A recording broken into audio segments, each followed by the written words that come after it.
Attention! This makes absolutely no sense. Ladies and gentlemen, this is Zander's Facts. What is going on, y'all? Welcome into the latest edition of the Zander's Facts podcast. I am, of course, the aforementioned Zander. We are rolling with episode 49 of the podcast here on Wednesday, January 12th. We are so close to the big 5-0, the 50th episode of Zander's Facts. We're to celebrate. We're going to do absolutely nothing special, but that's next week. This week is episode 49 of the podcast. Thank you all for listening. And remember, if you like the Zander's Facts podcast, if you've liked the previous episodes, if you think you're going to like the facts this week, then remember to click the follow button on this podcast, download this episode 49, rate the podcast, and review the podcast, and then go on all your socials, Twitter, Facebook, Instagram, TikTok, at Zander's Facts. That's Zander with a Z. And most importantly, remember to tell all your friends about the podcast. We call it Spreading the Facts. Zander's Facts Podcast. Tell all your friends. We've got a bunch to talk about this week on Wednesday, January 12th, including some football, which we will start with on this podcast this week because there was some crazy stuff that happened this weekend and you might have missed it. So we're going to talk about it. Oh, yay. We're going to talk about the NFL because the regular season ended on Sunday, which means it is playoff time. Playoff time. But before we get to that, there was another big game on Monday night of this week, the College Football Playoff National Championship game, which I told you all about last week. If you listened to the podcast last week, if you didn't, you need to stop this podcast right now and go listen up to last week's podcast. But if you did, you know who was going to win the game. And that team won the game. How about that? But let's talk about it because Monday night was the final game of the college football season. Alabama and Georgia facing off in the College Football Playoff National Championship game. And unlike this season's SEC Championship game between these two teams, this game was a much tighter affair, and it was a much better game overall. And you could tell within the first few minutes of the game that it was going to be a good game because Alabama got the ball, start the game, and on one of the first plays of the drive, Alabama's quarterback, Bryce Young, it looks like he fumbles the ball. Georgia recovers. They go all the way, 40 yards, touchdown. Nice. It's waved off, though. It wasn't a fumble. It was a forward pass, apparently. So Georgia, their defense did not play well against Alabama last time. They come out swinging in the first drive. They almost get a fumble recovery for a touchdown. That's waved off, though, but you knew that set the tone for Georgia's defense for this game because they played really well. And at the half, neither team had made it into the end zone. Alabama led 9-6. It was the first national championship game in college football with 5 field goals in a half, and it was only one of 3 national championship games where a touchdown has not been scored in the first half. That includes Alabama's 2012 matchup with LSU and Oklahoma and Florida State. They played in 2001. Those were the other 2 games. It's all true. But the second half is when Georgia's offense showed up. It was a good game in the first half. It was close, but the offenses came alive in the second half. Georgia scored 3 offensive touchdowns in the second half, and the third touchdown brought the score to 26-18. Georgia was leading with about 3:30 left in the fourth quarter. So then Alabama gets the ball. Their next drive, everybody's thinking, oh, they're going to go to the end zone, touchdown, 2-point conversion, tie game, again, overtime, blah, blah, blah. Well, what happened was there was less than a minute left in the game. Alabama's starting to drive, but then Bryce Young throws the ball. It is intercepted by Keely Ringo, one of the Georgia defensive backs who went 79 yards all the way to the end zone, sealed the deal for the Bulldogs. Georgia won 33-18,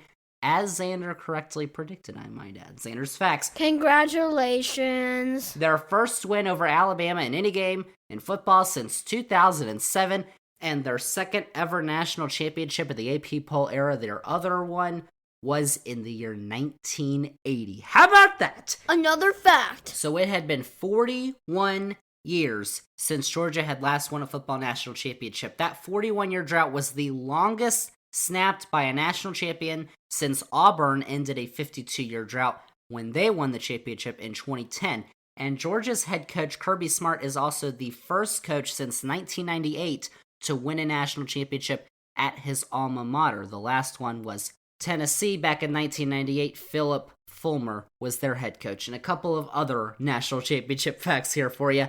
Georgia is the second team to win a national championship since 1998, despite not winning their conference title this season.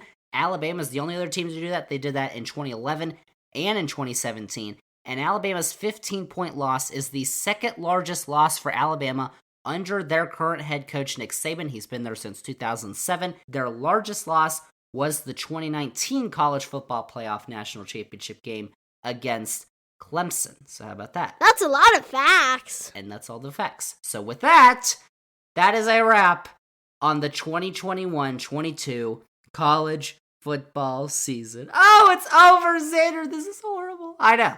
But it's basketball season, and there's still football left, so quit whining. Thanks goodness that's over. No more college football until August. What do you say?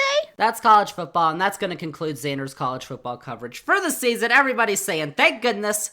But hold on a second, because we are just getting started on our football coverage for this week, because the NFL had their final week of the regular season this week. Let's head over to the pros and talk about it, because it was a wild final day of the regular season on Sunday. Heading into the weekend, as we said last week on the podcast, previewing this past weekend, there were still a couple of playoff spots up for grabs. In the AFC, there were 2 playoff spots up for grabs, with 5 teams looking to make the playoffs. The Colts, Chargers, Raiders, Steelers, and Ravens. And the NFC had 2 teams who were fighting for 1 playoff spot, the Saints and the 49ers. So let's start with all the games in the NFC this week. There were 2 games on Saturday. The NFC Saturday game was the Cowboys and the Eagles. NFC East, both teams had already locked a playoff spot, so a bunch of players were resting, but the Cowboys still got the win, 51-26. And then on Sunday, the Packers,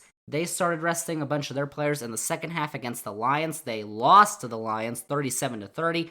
But Green Bay still has the number 1 overall seed in the playoffs, so it didn't really matter. Washington beat the Giants 22-7 because the Giants are apparently worse than Washington, and that's really saying something. Awful. The Vikings beat the Bears 31-17, and the Buccaneers got over the Panthers 41-17. The Bucs clinched the 2nd seed in the NFC playoffs. How about that? Elsewhere, the Cardinals needed a win against Seattle, the Seahawks, to have a chance at winning their division, get a top 4 seed.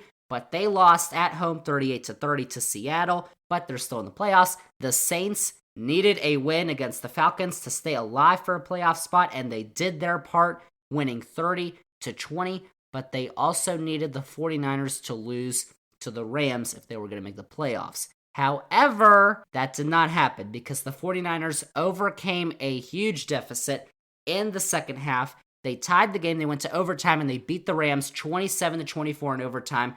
That gave the 49ers the final playoff spot in the NFC. So the NFC playoffs are set. A sure thing. Now, let's go to the AFC, because the AFC had a lot more drama this weekend, starting on Saturday, where the Chiefs played the Broncos in Denver, and it was actually a close game, but the Chiefs were able to win 28-24, and then on Sunday, the Browns were able to beat the Joe Burrow-less Bengals 21-16. The Bills beat the Jets 27-10 to clinch the AFC East and a top 4 playoff seed.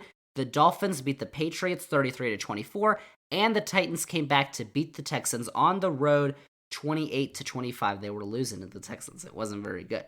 So then we get to the Ravens-Steelers matchup, which was a huge game because the winner still had a chance at the playoffs. It was kind of a slim chance, but they still had a chance. That game went all the way to overtime, and it looked like there was actually a chance that they would end up in a tie, and if they tied, both of those teams would have been eliminated from the playoffs. Uh-oh. However, that did not happen because the Pittsburgh Steelers rallied in the last few minutes of overtime. They got a game-winning field goal with just moments left, won the game 16-13. The Steelers' hopes were alive for the rest of the day in the playoffs. However, they also needed the Colts to lose and the Chargers and Raiders game to not end in a tie. So, the Colts were facing the Jaguars. If the Colts beat the Jaguars, they were in the playoffs. If they didn't, because of that result, they're out. So, the Colts are playing the Jaguars in Jacksonville. should be pretty easy, right? Wrong, because the Colts got beat up in Jacksonville. 26-11 Yikes! was the score. Jacksonville won the game. Didn't matter that a bunch of their fans came dressed to the game as clowns. They still won, and they kept the Colts out of the playoffs. So, the Steelers still had a chance. It came down to the final game of the season. Sunday Night Football. Big game alert! Raiders and Chargers from Las Vegas. Those two teams were still in the hunt for the playoffs. A winner in that game would send that team to the playoffs. The loser would go home, except if they tied. If the two teams tied, both teams would go to the playoffs, and the Steelers would go home. However, if a team won and another team lost, the team that won would go to the playoffs. The Steelers would also go to the playoffs. But if the game tied, the Steelers would not go to the playoffs. Dang. So very interesting. There were a lot of conspiracies about that. Would the Chargers and Raiders intentionally go for the tie so both teams could move on to the playoffs and the Steelers would stay home? Would that happen? Well, the game went to overtime. It lasted past midnight on the East Coast. Good thing they were playing out west, but it was still a late night for everyone watching on the East Coast. But it looked like, because the game went to overtime, there was a chance that the teams would tie, which would eliminate the Steelers. So while the Steelers fans were watching this because they had no control over what happened, their team didn't have any control over what happened, so they were throwing things at their TV, gnawing at their fingernails for what was like 4 hours, because that game lasted forever. It went to overtime, and it looked like the teams could actually tie, because the game went down to the final minutes of overtime. The Raiders had the ball in the final few minutes, and it looked like they were content on running out the clock, because if they did, they'd still go to the playoffs. Did you know that? So there's less than 2 minutes left. They run the ball. It's third down, but the Chargers call timeout. Now there's less than a minute left. So the Raiders' whole mindset changes. The coaches and players said after the game that they were probably just gonna kneel down and tie the game. However, Chargers called timeout. They're like, all right, let's run this play on third down. It's like third down and 5. Let's see if we can get a first down, because then they'd be in field goal range. Well, they got a first down. So now they're in field goal range. So now they got 2 seconds, take a timeout. So they're going to go for the field goal. They're going to try for the win. Doesn't matter. If they get a field goal, they win the game. They go to the playoffs. The Chargers don't. If they miss it, they still go to the playoffs, but the Chargers go to the playoffs too. So the Chargers and the Steelers were really hoping on this field goal. The Raiders couldn't care less, except for maybe their kicker, because he wanted to make it. Well, their kicker apparently did care, because he made it. And that sent the Chargers home. It sent the Raiders to the playoffs and the Steelers to the playoffs. That game was absolutely crazy, because the Chargers had to mount a furious comeback in the fourth quarter just to send it to overtime. And then they get heartbroken. Justin Herbert, he's not going to the playoffs. Oh, poor Herbie. But, oh well.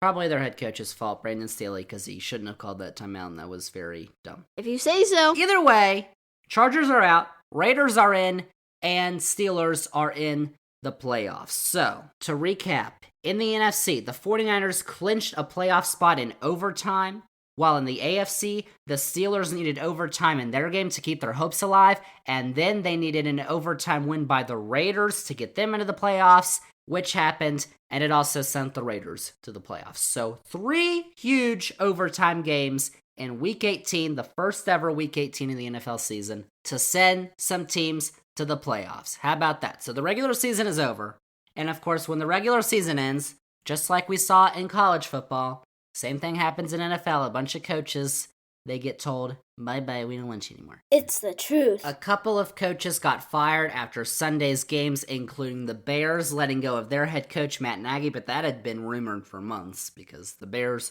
were not doing so well.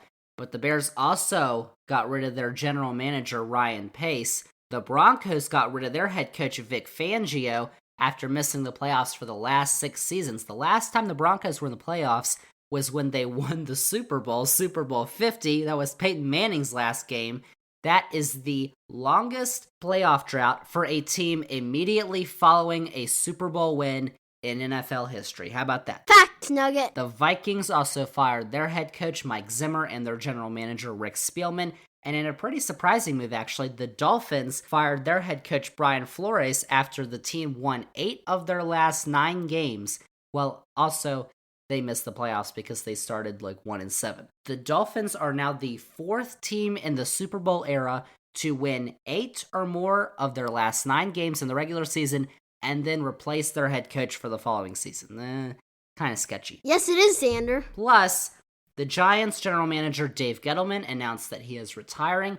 And then on Tuesday, the Giants announced that they fired their head coach, Joe Judge. The Lions have parted ways with their offensive coordinator, Anthony Lynn, who was the Chargers head coach previously. And earlier this season, the Panthers fired their special teams coordinator, Chase Blackburn, and their offensive coordinator, Joe Brady. The Giants fired their offensive coordinator and the former head coach of the Cowboys, Jason Garrett, while the head coach of the Raiders, John Gruden, resigned because he's a racist and a bad boy. And the Jaguars, of course, fired Urban Meyer because he a little crazy. Yep. All right.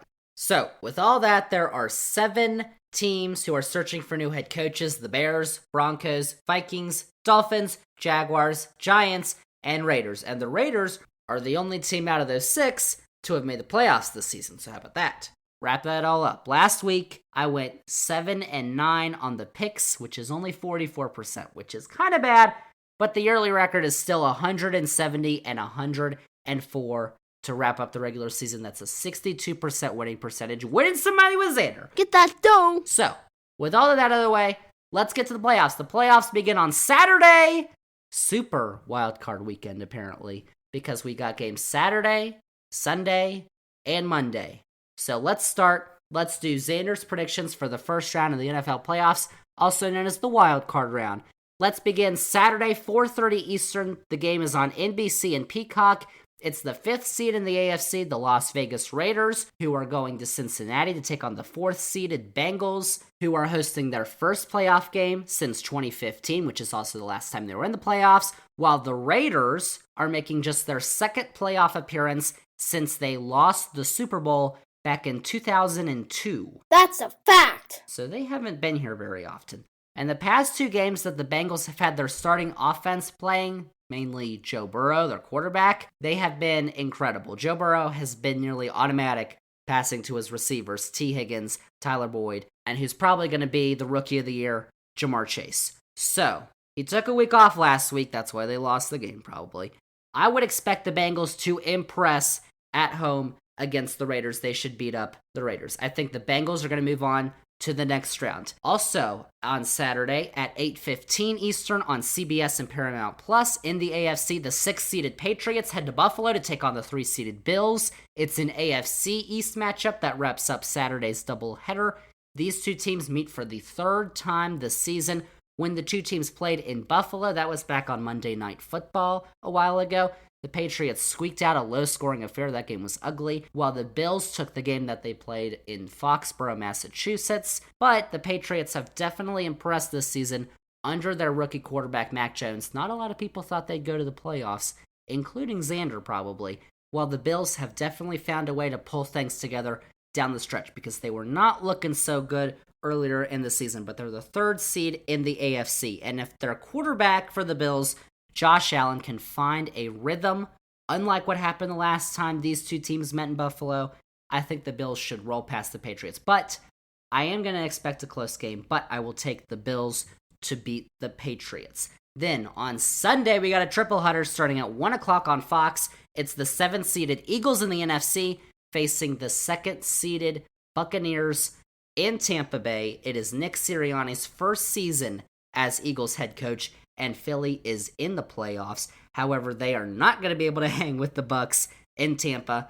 The Buccaneers should get a decisive win at home on Sunday. And then, staying in the NFC, on Sunday, 4:30 Eastern, it's the 6th-seeded 49ers, who are taking on the Cowboys, who are the 3 seed in Dallas, well, Arlington, I guess. This game is on 4 different platforms for your viewing experience: CBS, Paramount Plus, Amazon Prime Video, and Nickelodeon. So if you want to watch a game on Nickelodeon, it's the 49ers and the Cowboys on Sunday at 4:30. What goes better than the Cowboys and Nickelodeon? How about that? Many things actually go better than those two. That was dumb. But the Cowboys are going to have their work cut out for them against the 49ers because San Francisco just had a complete game last week to beat the Rams in Los Angeles. And I think that the 49ers are going to do just enough to put away the Cowboys and become the only road team to win this weekend. How about that? A little foreshadowing. Zander's Facts. Then on Sunday night, 8:15 Eastern on NBC and Peacock, it's the 7th-seeded Steelers in the AFC heading to Kansas City to take on the 2nd-seeded Chiefs. Let's just say that the Steelers are a little lucky to be in the playoffs. They needed all those overtimes. But they're still here. And all they have to do to get to the next round is beat the Chiefs and Patrick Mahomes at Arrowhead Stadium. Yeah, that's not going to happen. The Chiefs should dominate. They should roll to the next round. And then the first ever Monday night wild card game. It is the Cardinals and the Rams Monday at 8:15 on ESPN, ABC, ESPN2, and ESPN Plus. It is the third time that these divisional opponents are facing off this season. Both teams have had some questionable results this season, including both of these teams losing last weekend against the two divisional opponents who are not playing in this game. And if you've been listening to Zander all season for the NFL, you'd probably think I'm taking the Cardinals, because the Cardinals are my new team. I've been on the Cardinals bandwagon all season. Sure about that? However, here's what I'll say about the Cardinals. They have been fading. They have lost some very questionable games. They did beat the Cowboys in Dallas, but they also lost to the Lions. And you shouldn't be losing to the Lions if you're the Cardinals, playoff team. So, and I also don't trust their head coach, Cliff Kingsbury, at all. So, I've got the Rams winning a close one at home to wind up the wild card weekend. And the winners of this weekend's games, they all move on to next weekend, which is the divisional round. The lowest seed in each conference that moves on will face the number 1 seeds in each conference, which in the AFC are the Tennessee Titans. In the NFC are the Green Bay Packers. Those two teams have a bye this week. They're going to be playing next week. And the other two winners of this weekend's games in each conference will face off against each other. So there you go. That's your football for this week. It is playoff time. Playoff time in the NFL. Football season is finally winding down after 18 weeks. Longest season ever. Overrated. So now that that is out of the way, we're going to get to some politics. Of course, Zander's Facts Podcast. After the break, we're going to talk about something interesting this week, because there's been a lot of talk about all the divisions that are going on in America. The right and the left can't get along with each other. That's been the case forever. However, last few years, and very recently, I suppose, the tensions have increased. Everyone knows this. America is at its most tense and divided point in history ever since you know what. Well, there have been some discussions. People have been talking recently, especially in the past week, about America finally reaching its boiling point. What are you talking about? Zander, what does that mean? I don't know. We're going to talk about it, but it kind of goes in line with what we've been talking about the last few weeks. So we're going to get into all that. Politics is next as the Zander's Facts Podcast continues.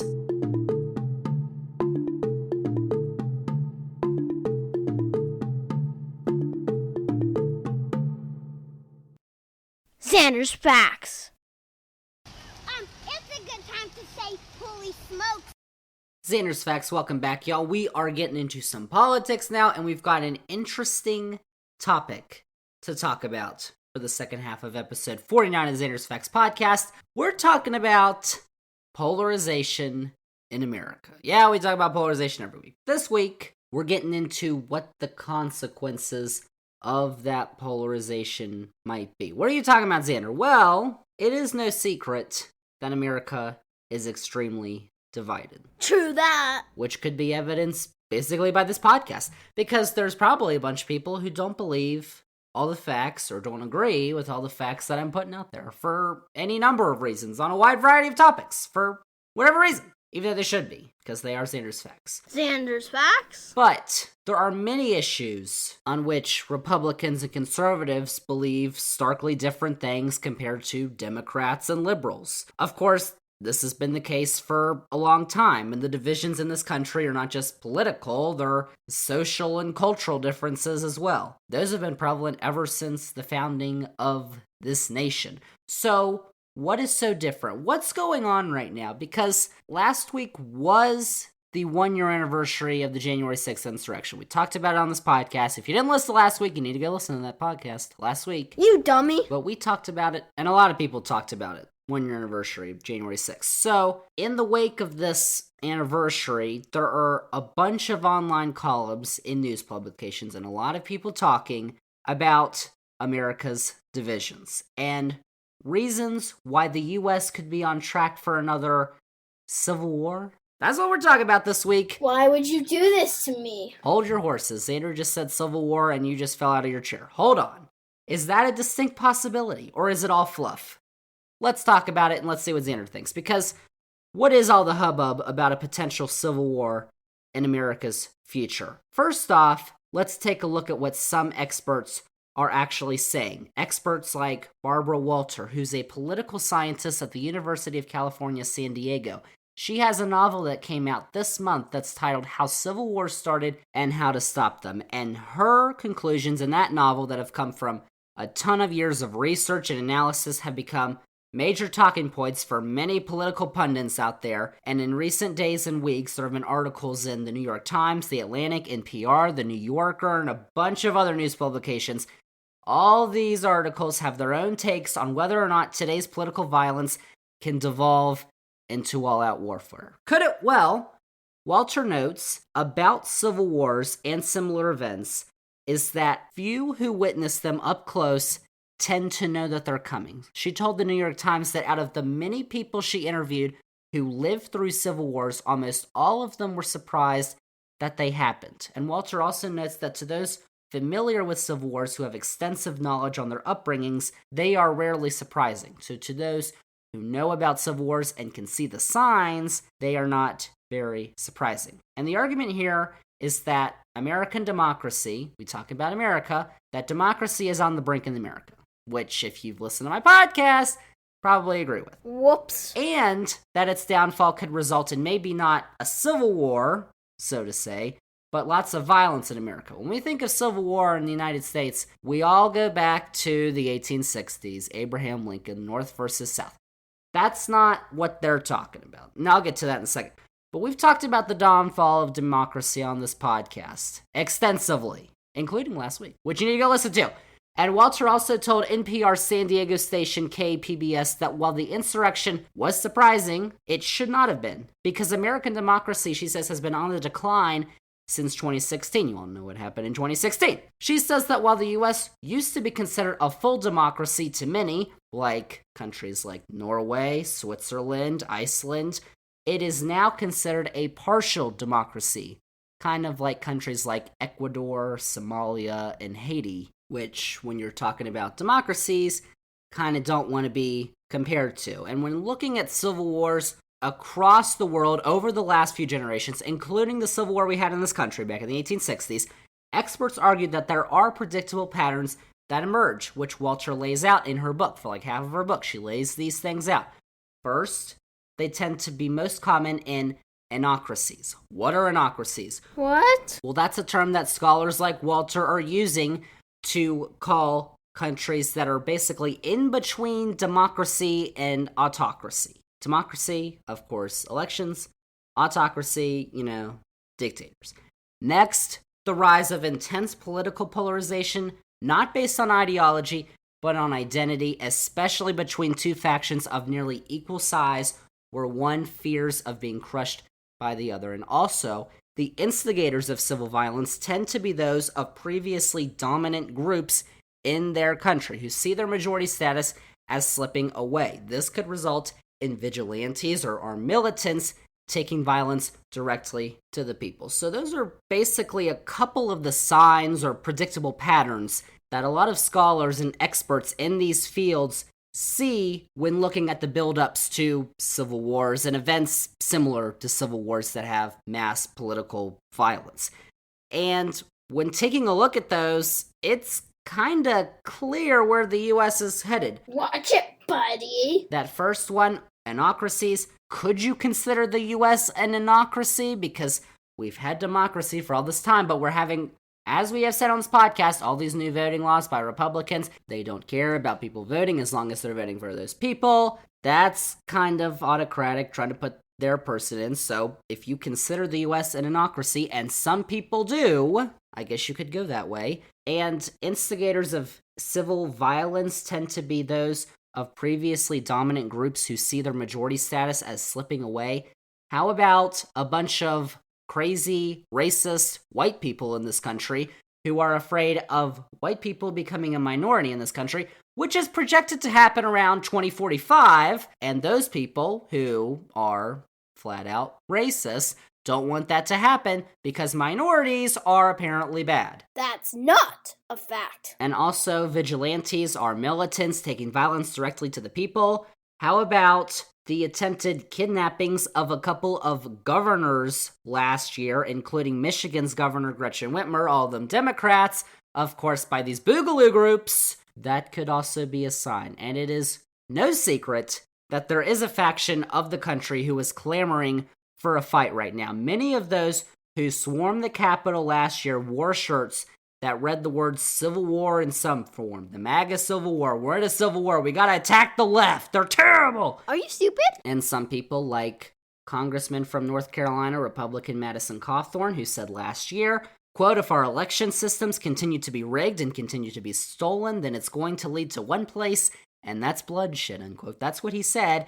And a congresswoman named Marjorie from Georgia, you know who I'm talking about, last month called for a national divorce between blue states and red states. That's what she said. So even though an actual violent conflict in the United States would probably hurt those people the most, they're still asking for it. And there are several armed militant groups that are present across the U.S. who could just be waiting to make a move. All those people, the Proud Boys, the Boogaloo groups, all that junk, the Oath Keepers, who descended on D.C. on January 6th, all those people, they're all across the country, and they're kind of crazy, and they're kind of armed, and that's not good. So, we've been talking about all this violence, so would this actually be an actual civil war, similar to what we saw in the 1860s? I kind of answered this earlier, but the quick answer is no, because not even those who are extremely pessimistic about the current situation in this country see it devolving into that, because the fact is that back in the day, it was extremely easy to split the nation in the 1860s between one major issue, one big dividing line. In the American Civil War, the reason that the states in the South succeeded, as everyone knows, was because of slavery and a state's right to allow slavery. It's true. It was pretty simple for the southern states, who were in the South, who were all surrounded by each other, to secede since they wanted slavery, while the northern states, who weren't surrounded by the other southern states, didn't. So it set up simple battle lines with the Union Army in the north and the Confederate Army in the south. That's a simple, easy, one-issue dividing line. The thing is, we've got a ton of issues right now in this country. Nothing to that magnitude could be accomplished today. Why? Because there's no prevalent issue that nearly entire states could agree on that would send them to war with other states or the federal government. Now, of course, there's red states and blue states. Nebraska is not the same as California, but that doesn't mean that 100% of the people in Kansas voted for Donald Trump or 100% of the people in New York voted for Joe Biden. Because in the 2020 election, 41.5% of voters voted for Joe Biden in Kansas. That's only 200,000 less people than Donald Trump got to vote for him in Kansas. In New York, Donnie Boy got 37.7% of the vote. That's 3,250,000 people. That's a lot of numbers. So if entire states split apart, then large segments of the population would be left behind and dissatisfied. That didn't really happen in the Civil War when the South was seceding. I mean, you probably had people who were not happy that they were seceding from the Union, but it wouldn't be the magnitude that it is today. So obviously, that wouldn't happen now. And if it did, it would have to result in, like, mass migrations across the United States. Like, blue voters, liberals who live in the Midwest would probably be going up to Michigan or New York or California or wherever, and people who are conservative, who vote red, who live in New York, California, Virginia, all those states, they'd try to go to the Midwest. It'd be mass migrations. It would be a disaster. It wouldn't be economically viable. It'd be a total mess. Plus, there's so many other things that would happen that just, it'd be terrible. So, of course, that's unrealistic. Economic concerns, so many concerns all over the place. Story time! That's why it's unrealistic to think that blue states and red states would ever split apart and create their own countries. Now, could it happen? Well, I guess there's always a chance, but, I mean, not even people who are, like, pessimistic about this are saying that's gonna happen. So, I would definitely not bet on it. But that's not what the experts like Walter are talking about. And Stephen March wrote the book The Next Civil War, Dispatches from the American Future. That's not what they're arguing will or could happen. Instead, what's actually being hypothesized as could be a bad scenario for the U.S., distinct possibility too, is that there's increased instances of political violence across America, mostly by right-wing militant groups, targeted at the opposition, Democrats, progressives, liberals, the left, whoever, Republicans who have denounced the big lie, and the government itself, because the government itself is run by Democrats right now. Now, could all that reasonably happen? Well, absolutely. In fact, it probably already has started to happen, and I would say it's potentially likely, because all the ingredients for that are in place. There is an entire faction, a large faction, of the country that is upset that their candidate did not win the last presidential election, and those people believe that the other side are legitimately evil people because those people have been brainwashed into believing a ton of lies that do not benefit their lives at all. But Donald Trump is the savior. Add in the fact that unlike in other first world civilized democracies, it is incredibly easy in the United States to obtain a gun, including a gun that can shoot dozens of people in literally seconds. So, the ingredients are here, and all that the right-wing factions need is for their leaders, to give them the go-ahead. Now, of course, this could all devolve into mass political violence, which would obviously create a crisis in the country, or it could basically just be like one of the many times that political violence has wreaked havoc on America. You know, like the KKK killing black people all the time in the South back after the Civil War because they were not happy that the South lost, or the 1921 massacre of Black Wall Street in Tulsa, or the riots that took place after Martin Luther King's assassination across the country. In those times and others, the U.S. has experienced great political violence that most modern, fully functioning democracies don't tend to see nowadays. So it's kind of a fact that political violence has been widespread at times in the U.S. ever since its founding, and that's a big critique of the U.S. But that's how it's been. The U.S. is a pretty violent country. Obviously, this could be just another wave of what we have seen several times before, which obviously would be bad, or it could be worse. It could evolve into the takeover of the U.S. federal government by the right wing with, of course, Donnie Boy, or one of his acolytes taking over as a non-democratically elected dictator. Now, could that happen? I guess there's the potential. Not funny. But there are some people who would like that to happen in this country. I'm just saying. Now, if that happened, there would obviously be some angry people, like Zander. Judge Zander. And would that force blue states to actually take a stand or potentially secede? Would red states do the same thing if Democrats win in 2024? I wouldn't bet on it, but I guess never say never, knowing that anything could happen in America. I mean, we don't know. We don't know what's going to happen. Anything could happen, I guess. Now, if blue states and red states did actually become their own separate countries, that would be very interesting. It'd also be very bad for probably both sides and the entire world. Like, that would cause mass chaos, not just in the country, but the world. But it would be an interesting hypothetical to talk about. Maybe we'll talk about that on this podcast, even though that'd be very sad and bad. I didn't ask that. But that I don't think would happen anytime soon. So, to recap all that stuff that I've been blabbering about for the last 15 minutes, all of that may seem like a lot. And to point to the fact that I don't even think resembling a civil war could happen when I started off the segment talking about civil war, it may just seem like you wasted the last 20 minutes listening to Xander ramble. However, I would say that the fact that we're having these discussions and that it's not just the Xander's fact topic, this is a big topic that's going on right now. I think that the fact that we're having these discussions and that they're prevalent in our society today should probably be a little concerning. But I would obviously think that these discussions have occurred before. Like, I'm not just talking about the Civil War. Oh, you think there's going to be a Civil War? Yeah, probably Lincoln, wants to free slaves. I think the South will do it. Not that. Disrespectful! But when other instances of mass political violence have happened in this country, I mean, I would assume somebody somewhere has talked about, oh, the U.S., oh, it's so divided, it's so polarized, it's split apart, we're never going to Civil War. I mean, somebody probably had that thought somewhere in this country. But those conversations may not have been as mainstream as now, because we do live in a world where everyone's opinions can be found online. Like Xander's, because you're listening to the Xander's Facts podcast, where without the internet, you'd never ever hear my voice, and you'd probably be happy about it. Xander warned you. So, in review, should we worry about another civil war on our hands? I'd say no, probably not.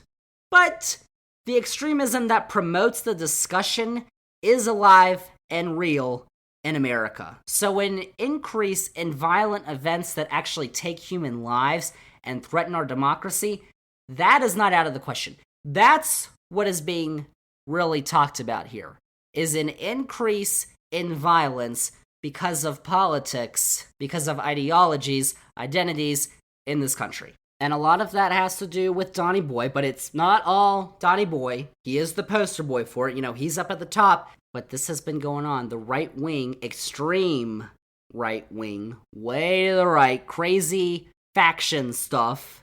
I mean, this has been going on for years. But it's gaining more and more momentum because people like Donny Boy have made it mainstream, have made those ideas mainstream, are attacking the media and the left and his enemies like dictators or wannabe dictators do. You hate to see it. So that's all not good, and that's why it's important to elect officials who appoint those in positions of power, like at the Department of Justice and the FBI, who actually have the power to quell these uprisings before they get out of hand.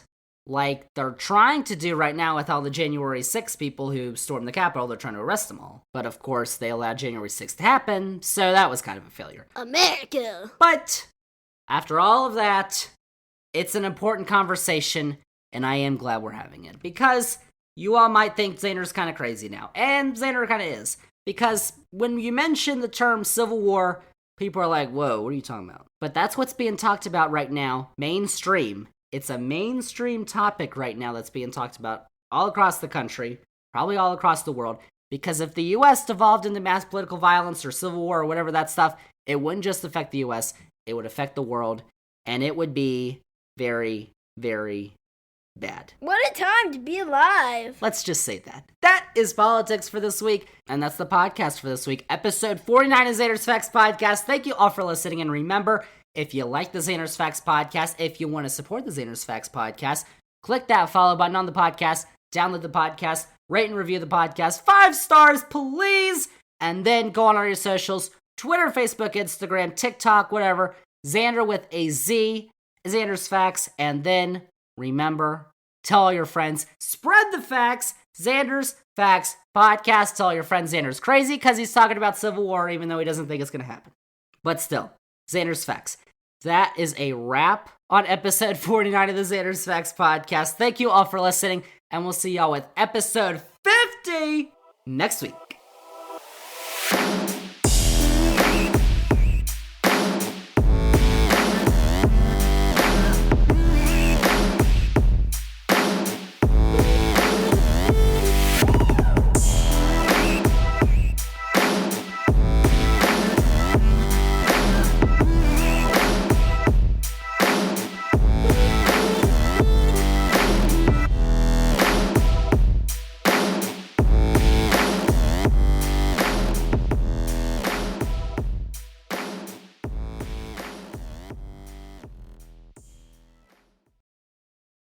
That was the worst thing I ever heard, right?